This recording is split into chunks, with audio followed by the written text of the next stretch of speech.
Arizona is both a western and mountain state and is an ideal location to start a business and grow.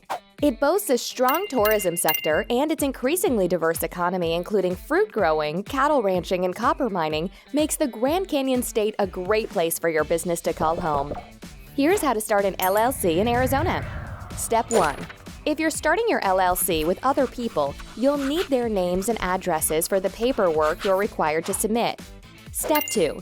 Choose a unique name that's not used by other businesses in Arizona. Use our business name search tool to find a unique name. Step 3. Designate an official street address for your Arizona LLC. Step 4. Name a registered agent, the person in charge of receiving official legal and tax correspondence in your Arizona LLC forms.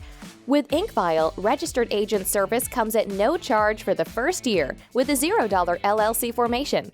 Step 5. Get an employer identification number, or EIN, from the IRS.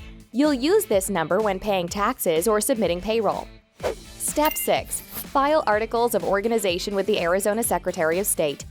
This all can seem overwhelming, but there's an easier way. Incfile has Arizona LLC registration covered from A to Z, including forming your LLC for $0 plus state fee. You'll also get a full year of registered agent service for free. Check out the link below to learn more.